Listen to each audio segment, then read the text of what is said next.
أهلا بيكم في حلقة جديدة من برنامجكم سايب أثر. في ناس لما بتدخل حياتنا بنفتكر إنهم الأمان اللي كنا بندور عليه، البيت اللي هنرتاح فيه. بس ساعات اللي بنختاره وبنضحي عشانه بيكون هو نفسه سبب هدمنا من جوه. هبة كانت بنت بسيطة جدا، قلبها كبير وبريئة وحالمة. لما شافته لأول مرة حسيت إنه هو ده الشخص اللي هتستأمنه على عمرها. هو كان عادي جدا، لا مميز ولا استثنائي، بس هي صدقت وعوده وكلامه المعسول. ضحت بكل حاجة علشان تبني معاه بيت. اتخانقت مع أهلها علشانه، بعدت عن صحابها، اتنازلت عن شغلها اللي بتحبه، وكانت شايفة إن ده الطبيعي. ما هو الجواز تضحية، دي كانت وجهة نظرها. لكن اللي حصل إن التضحية كانت من طرف واحد، وهو ما كانش شايف ولا مقدر. كان شايف إن كل اللي هي بتعمله ده واجب مش حب، وبدأ يستهين بيها وصوته يعلى وكلمته هي اللي تمشي، وهي سكتت وبتبرر. بعد سنين هبة بصت لنفسها في المراية، لقيت نفسها غريبة عنها. فين البنت اللي كانت بتحلم وبتضحك؟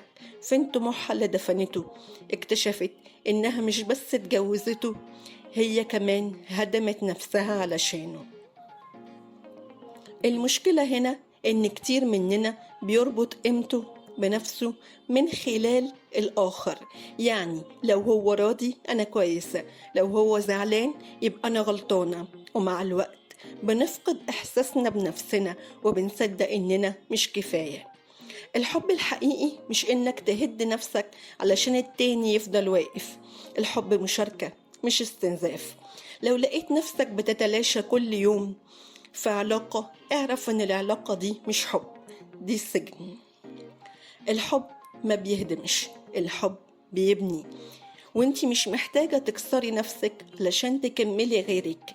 يمكن تكوني اتأذيتي، يمكن تكوني اتجرحتي، لكن لسه فيك قوة تعمر اللي وقع منك. خدي بالك، انتي مش قليلة، وانتي مش غلطانة، انتي روح تستاهل تتصان. سؤال حلقتنا النهاردة: انتوا عمركم حسيتوا انكم ضحيتوا قوي في علاقة لدرجة انكم خسرتوا نفسكم؟ وعملتوا ايه؟